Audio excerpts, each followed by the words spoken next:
السلام عليكم، اهلا بكم. ان شاء الله في الفيديو ده هنعرف كل حاجة عن شجرة الكاكا. ده شجرة الكاكا وشكلها قبل ما الثمار تنضج. الثمار لسه خضرة، بادئة هي تبدأ تلون باللون البرتقالي او لون شبه الاحمر، شبه ثمرة الطماطم كده، لكنها لسه ما استوتش.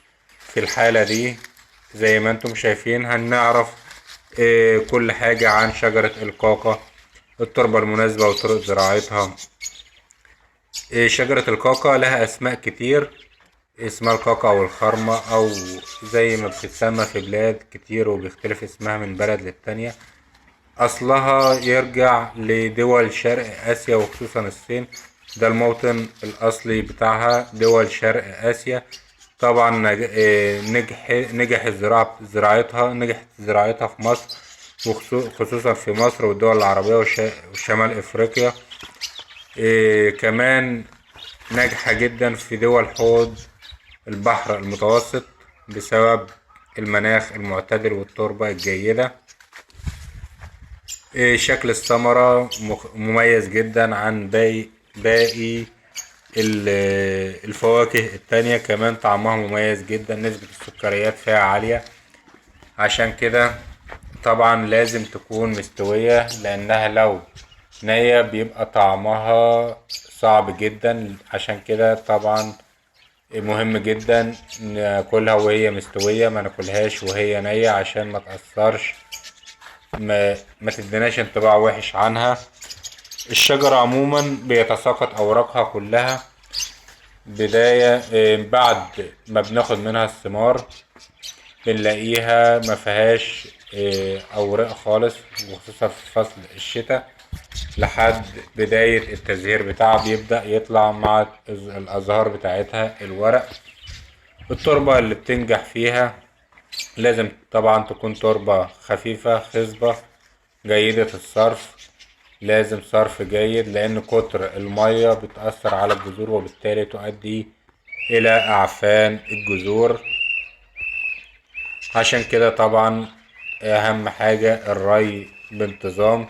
زي ما انتم شايفين كده الشجرة دي أنا زارعها يعتبر في مكان ما بيوصلش له المية نهائي. هي متغذية دايما على المياه الجوفية بسبب ان التربة خفيفة. نسبة المياه الجوفية كويسة في المنطقة، فعشان كده الجذور بتاعتها شغالة على المياه الجوفية، وبالتالي بتدينا أحسن نسبة سكريات ممكن نشوفها في ثمار الكاكا. شجرة الكاكا إنتاجها غزير جدا، كمان سعرها مميز. لو هنزرعها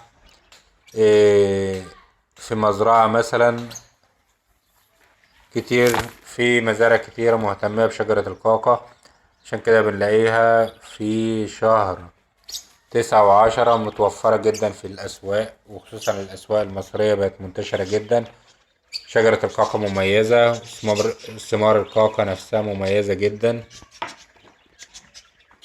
لو هنزرعها في مزرعة لازم نعمل لها مصدات رياح، لأن أخشابها ضعيفة. وكمان لازم نبعدها عن الأماكن، أو نبعد زراعتها عن الأماكن اللي فيها هواء أو رياح شديدة. ولو هنزرعها يبقى في مصدات كويسة.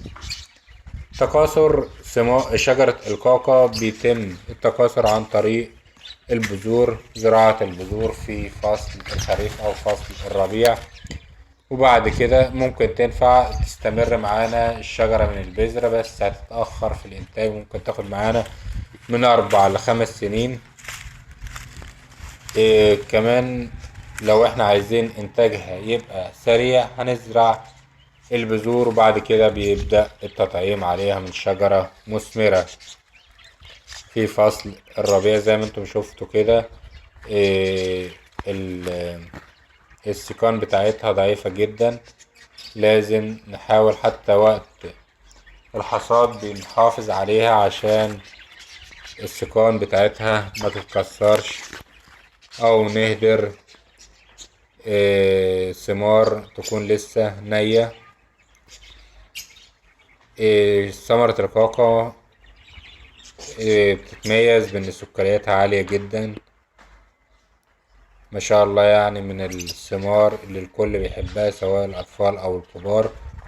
فاكهة يعتبر فاكهة شبه استوائية، نجح زراعتها في مصر ودول شرق دول البحر المتوسط، وخصوصا الدول العربية ما شاء الله مميزة جدا، وانتشرت كتير في الأسواق المصرية والعربية.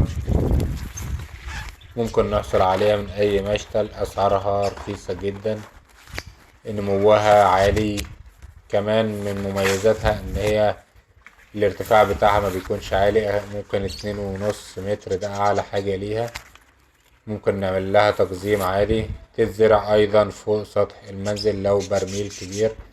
ممكن تنفع لو جبنا برميل 100 لتر ونزرعه فيها، بس طبعا لازم يكون جيد الصرف، بيصرف المياه بتاعته كويس. نعمله ونزرع فيه، هتشتغل معانا بإذن الله كويس جدا.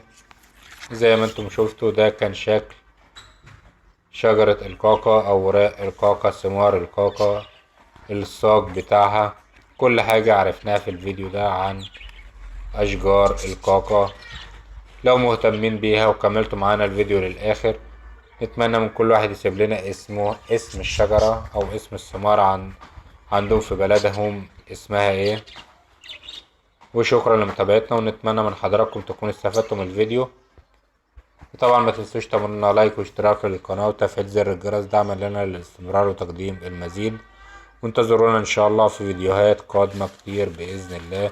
وشكرا لمتابعتنا، والسلام عليكم ورحمة الله وبركاته.